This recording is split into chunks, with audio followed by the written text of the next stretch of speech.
మా differential unit first differential unit అంటే మనకి ఫస్ట్ ప్రాసెస్ ఫస్ట్ ఏంటి మనకి ఇంజన్ నుండి క్లచ్ నుండి గేర్స్ నుండి లాస్ట్కి డిఫరెన్షియల్ యూనిట్ తర్వాత వీల్స్కి అనేది పవర్ వెళ్తుంది. ఓకే, ఈ విధంగా మనకి ఈ ప్రాసెస్ అనేది జరుగుతుంది. అయితే ఇక్కడ ఏంటంటే మనకి గేర్స్ దాకా నేను మీకు డిస్కస్ చేశాను, గేర్స్ ఎలా ఉంటాయి, ఇలా టైప్స్ ఉంటాయి. తర్వాత గేర్స్ నుండి పవర్ దీనికి రావాలి, డిఫరెన్షియల్ యూనిట్కి రావాలి. ఈ డిఫరెన్షియల్ యూనిట్ మెయిన్ వర్కింగ్ ఏంటంటే ఇక్కడ వీల్స్ అనేది స్ట్రైట్ మూమెంట్కి వెళ్ళినప్పుడు 2 పవర్స్ని ఈక్వల్గా చేస్తుంది. అంటే 2 వీల్స్ రొటేషన్ అనేది ఈక్వల్గా జరిగే విధంగా చేసింది.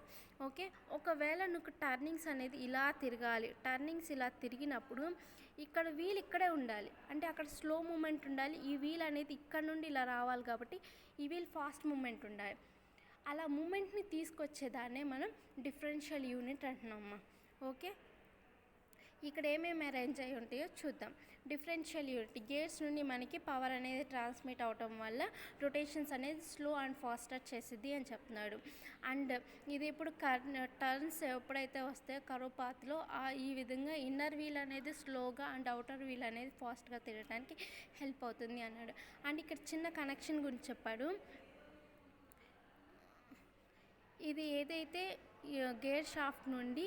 గేర్ నుండి షాఫ్ట్ ఉంటుంది, ఆ షాఫ్ట్ ఎడ్జెస్కి మనకి బివెల్ గేర్ కనెక్ట్ అవుతుంది. ఆ బివెల్ గేర్ నుండి ఇక్కడ క్రోన్ వీల్, ఈ అటాచ్మెంట్స్ నీకు రొటేషన్స్ అనేది జరుగుతున్నాయి అని చెప్తున్నాడు. పవర్ అనేది ట్రాన్స్మిట్ అవుతుంది గేర్స్ నుండి బివెల్ గేర్ నుండి క్రోన్ వీల్కి పవర్ అనేది ట్రాన్స్మిట్ అవుతుంది. అలా ట్రాన్స్మిట్ అవటం వల్ల నీకేంటంటే రొటేషన్ అంటే లైక్ వీల్స్ అనేది స్ట్రైట్ మూమెంట్కి అనేది తీసుకువెళ్తుంది అని చెప్తున్నాడు.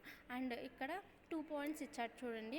ఒకటి, to transmit the power through the right angle drive to suit the tractor వీల్స్కి పవర్ అనేది ట్రాన్స్మిట్ అయ్యి ప్రాపర్ వేలో పవర్ అనేది ట్రాన్స్మిట్ చేసిద్ది అని చెప్తున్నాడు.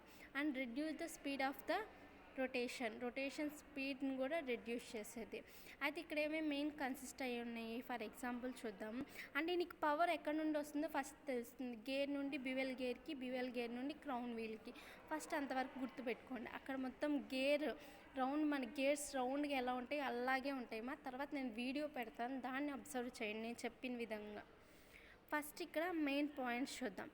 ఇది casing, differential casing and differential pinion. దీన్ని డిఫరెన్షియల్ పినోన్స్ అంటారు. ఇటు సైడ్ ఉన్న వాటిని, ఈ రెండింటిని డిఫరెన్షియల్ పినోన్స్. ఇది కూడా గేరేమా, ఇది రెక్టాంగిల్లో ఉండకుండా ఇట్లా గేర్ రౌండ్గా ఇట్లా గేర్స్లా ఉంటుంది. ఇవి డిఫరెన్షియల్ పినోన్స్. ఇది క్రౌన్ వీల్, ఇది హాఫ్ షాఫ్ట్. ఇటు సైడ్ ఉన్నాయి చూసారా, అవి బివెల్ గేర్స్. కొంచెం కన్ఫ్యూజన్గా ఉంటాయి కానీ ఒకసారి అబ్జర్వ్ చేయండి, మీకు ఈజీగా అర్థమవుతుంది. ఓకే, మనకి పవర్ అనేది బివెల్ గేర్స్ నుండి క్రౌన్ వీల్కి వస్తుంది, అంతవరకు గుర్తుపెట్టుకోండి. ఓకే, అండ్ నెక్స్ట్ ఏంటంటే నేను థియరీ ఎక్స్ప్లెయిన్ చేయకుండా డైరెక్ట్ చెప్పేస్తున్నాను. తర్వాత మీరు అబ్జర్వ్ చేయండి, థియరీ చదివేటప్పుడు ఇది చెప్పింది కరెక్టా రాంగ్ అని అబ్జర్వ్ చేయండి. ఓకే, మనకి ఎప్పుడైతే పవర్ అనేది దీనికి వచ్చినప్పుడు బివెల్ గేర్ రొటేట్ అవుతుంది, బివెల్ గేర్ నుండి క్రౌన్ వీల్ కూడా రొటేషన్స్ జరుగుతాయి. దీనికి ఏంటంటే హాఫ్ షాఫ్ట్ ద్వారా ఇక్కడ బివెల్ గేర్స్ని హాఫ్ షాఫ్ట్ బివెల్ గేర్స్ని ఇక్కడ అరేంజ్ చేస్తారు. ఓకే, ఈ యొక్క ఏదైతే కేసింగ్ అడ్జస్ట్ చేశారు కదా, ఈ కేసింగ్ అనేది మనకి క్రౌన్ వీల్తో ఆల్రెడీ అటాచ్ అయి ఉంటుంది. ఆ కేసింగ్కి ఏంటంటే ఇక్కడ పినోన్స్ అనేది అటాచ్ అయి ఉంటాయి. ఇక్కడ పినోన్స్ అటాచ్ అయి ఉంటాయి. ఫస్ట్ వన్ సైడే అటాచ్ అయ్యిద్ది, తర్వాత నెక్స్ట్ సైడ్ కూడా ఉంటుంది. అది ఎందుకు అనేది నేను చెప్తాను. ఎప్పుడైతే ఈ యొక్క పినోన్ గేట్స్ ఇటు సైడ్ హయ్యర్ సైడ్ ఉన్నాయి కదా, ఆ గేట్స్ అనేది రొటేషన్ ఆగిపోతే నీకు స్ట్రైట్ మూమెంట్ వస్తుంది. ఇక్కడ ఈ యొక్క గేర్స్ అనేది ఒక గేర్ రొటేషన్ అయ్యి ఇంకో గేర్ రొటేషన్ అవ్వకుండా ఆగిపోయిందంటే టర్నింగ్స్కి హెల్ప్ అవుతుంది. ఫస్ట్ ఫర్ ఎగ్జాంపుల్ రైట్గా తిరుగుతుంది, ఇట్లా వెహికల్ అనేది ఇట్లా రైట్గా తిరుగుతుంది. అప్పుడు ఇక్కడున్న బివెల్ గేర్ ఈ యొక్క రైట్ సైడ్కి ఏదైతే పవర్ పంపిస్తుందో వీల్స్కి, ఆ ఒక బివెల్ పినోన్ గేర్ అనేది రొటేషన్ ఆగిపోతుంది, ఇంకో సైడ్ రొటేషన్ తిరుగుతుంది. ఎందుకంటే ఇంకో సైడ్ ఫాస్టర్ మూమెంట్ తీసుకురావడానికి ఇంకో సైడ్ తిరుగుతుంది. ఫర్ ఎగ్జాంపుల్ లెఫ్ట్ సైడ్ అనుకో, ఇది లెఫ్ట్ సైడ్ తిరుగుతుంది, ఇటు సైడ్ ఇంకోటి ఆగిపోతుంది. అలాంటప్పుడు నీకు రైట్ సైడ్ పవర్ ఇస్తుంది, ఇంకో సైడ్ అనేది పవర్ ఆపుతుంది. కానీ అంటే కాన్స్టెంట్గా ఆపేసేది, రొటేషన్ మూమెంట్ ఇస్తూ ఉంటుంది కానీ తక్కువ ఇస్తుంది. ఈ విధంగా నీకు డిఫరెన్షియల్ యూనిట్ అనేది వర్క్ అవుతుంది. అంటే అండ్ నీకు స్ట్రైట్ మూమెంట్ తీసుకురావడానికి ఇక్కడున్న పినోను అండ్ బివెల్స్ రొటేషన్ ద్వారా ఈ చిన్నగా ఇవన్నీ రొటేషన్ అవుతాయి. ఇలా రొటేషన్ జరగటం వల్లే నీకు స్ట్రైట్ మూమెంట్ అనేది వస్తుంది. మూమెంట్స్ ఎలానో మీకు అబ్జర్వ్ చేయండి. నేను ఇంకోసారి చెప్తున్నాను. ఈ యొక్క బివెలు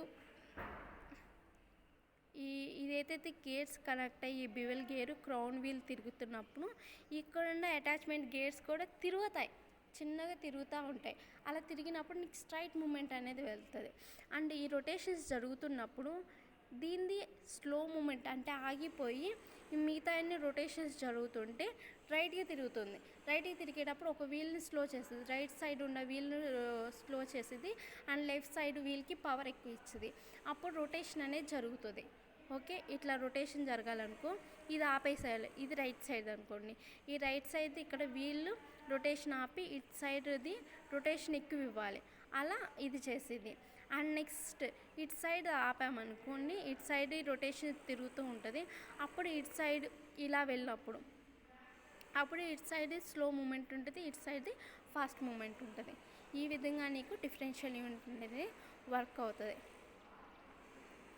అది అండ్ నెక్స్ట్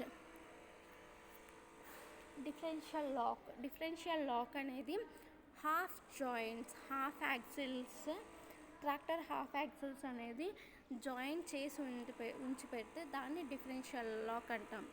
ఇక్కడ ఉన్న హాఫ్ షాఫ్ట్ ఉంది, ఆ హాఫ్ షాఫ్ట్స్కి కొన్ని హబ్స్ ద్వారా కానీ ఇంకో షాఫ్ట్ యాక్సిల్స్ని రెండింటిని జాయిన్ చేయడం వల్ల ఇక్కడ డిఫరెన్షియల్ లాక్ అనేది పడుతుంది. ఒక్కోసారి అవి లూజ్ చేయడం వల్ల డిఫరెన్షియల్ లాక్ నుండి లూజ్ అవుతుంది. ఇదేంటంటే వన్ వీల్ నుండి టెన్షన్ లెస్ చేయడానికి ఈ యొక్క డిఫరెన్షియల్ లాక్ యూజ్ అవుతుంది. అండ్ నెక్స్ట్ ఏమన్నా మడ్లో ఇరుక్కుపోతూ ఉంటుంది కదా, అప్పుడు ట్రాక్షన్ ఫోర్స్ని ఎక్కువ చేయడానికి ఇలా డిఫరెన్షియల్ లాక్ చేస్తే రెండు వీల్స్కి ఒకేసారి ట్రాక్షన్ ఫోర్స్ ఇస్తే ఆ రొటేషన్స్కి ఆ ఒక మడ్లో నుండి బయటకు వస్తుంది. ఆ విధంగా నీకు డిఫరెన్షియల్ లాక్ అనేది యూజ్ అవుతుంది. ఇక 3 types ఆఫ్ డిఫరెన్షియల్ లాక్ ఉంటుంది. Mechanical lock and hydraulic lock, automatic lock, non spring lock. ఈ ఒక 3 types అనేది లాక్స్ ఉన్నాయి. అండ్ నెక్స్ట్ వచ్చేసరికి ఫైనల్ డ్రైవ్. ఈ ఫైనల్ డ్రైవ్ అనేది పవర్ ఎలా ఇస్తుంది అంటే, ఫైనల్ డ్రైవ్ అనేది మనం ఎలా చెప్పాలంటే గేర్ రిడక్షన్ యూనిట్. నీకు పవర్ అనేది గేర్స్ నుండి పంపిస్తుంది. ఫర్ ఎగ్జాంపుల్ గేర్స్ నుండి డిఫరెన్షియల్ యూనిట్కి పంపించింది. ఇక్కడ ఫైనల్ యూనిట్ ఉందనుకోండి, దీని ద్వారా వీల్ రొటేషన్స్ జరుగుతుంది అనుకోండి. ఓకే, మనకి గేట్స్ నుండి పవర్ వస్తుంది. ఇక్కడ డిఫరెన్షియల్ యూనిట్ ఏం చేస్తుందంటే మనకి అటు ఇటు రొటేషన్స్ ఇవ్వడానికి అండ్ స్ట్రైట్ మూమెంట్ తీసుకురావడానికి హెల్ప్ అవుతుంది. కానీ పవర్ ఎంత రిసీవ్ చేసుకుంటుంది, ఎంత వదిలేస్తుందో దానికి తెలియదు. ఇది ఎంత పవర్ అయినా, గేట్స్ నుండి ఎంత పవర్ అయినా రాని, అంత పవర్ని డిఫరెన్షియల్ యూనిట్ తీసుకోదు. ఏం చేస్తుంది, మూమెంట్ని తీసుకురావడానికే హెల్ప్ చేస్తుంది. అండ్ కొంచెం ఆ ఒక గేట్స్ నుండి వచ్చే పవర్ని డిఫరెన్షియల్ యూనిట్ దగ్గర నుండి ఫైనల్ వీల్స్కి పంపించేటప్పుడు ఎంత తగ్గించాలో తగ్గించి ఎంత పెంచాలో పెంచేదాన్నే మనం ఫైనల్ డ్రైవ్ అంటాం. ఈ ఫైనల్ డ్రైవ్లో ఏంటంటే ఇక్కడ డిఫరెన్షియల్ యూనిట్ నుండి యాక్సిల్ ఉంటుంది కదా, ఆ యాక్సిల్ షాఫ్ట్కి ఏంటంటే 2 గేర్స్ ఉంటాయి. ఒకటి పినోన్ అంటే చిన్న గేరు, అండ్ బివెల్ గేర్ అంటే పెద్ద గేరు. అప్పుడు చిన్న గేరు అండ్ పెద్ద గేరు అనే రొటేషన్ జరిగితే స్పీడ్ రిడక్షన్స్ అనేవి జరుగుతూ ఉంటాయి. ఓకే, నీకు ఎంత రొటేషన్ జరిగినా అక్కడ కొంచెం స్పీడ్ రిడక్షన్ చేసి నీకు వీల్ మూమెంట్ ఎలా కావాలంటే అలా పంపించింది. దీన్నే మనం ఏమంటామంటే ఫైనల్ డ్రైవ్ అంటున్నాం. ఇది ఓవరాల్గా మీకు డిఫరెన్షియల్ యూనిట్ 11th లెక్చర్ మొత్తం ఎక్స్ప్లెయిన్ చేశాను. వీల్ వరకు రొటేషన్స్ ఎలా జరుగుతాయి అని మీకు మొత్తం అబ్జర్వ్ చేస్తే, ఫస్ట్ ఇంజన్లో నుండి పవర్ ఎలా వచ్చింది, తర్వాత క్లచెస్ నుండి నీకు గేర్స్ గురించి ఎక్స్ప్లెయిన్ చేసుకున్నాం. తర్వాత డిఫరెన్షియల్ యూనిట్కి రేర్ వీల్స్కి పవర్ వెళ్ళిపోయి రేర్ వీల్స్ అనేది ముందుకు తిరిగిపోయింది. మీరు అక్కడ దాకా చదువుకున్నారు. ఓకే, ఇది పూర్తిగా అబ్జర్వ్ చేయండి, మీకు ఈజీగా అర్థమవుతుంది. మీకు ఏమైనా డౌట్స్ ఉంటే నెక్స్ట్ క్లాస్లో అడగండి.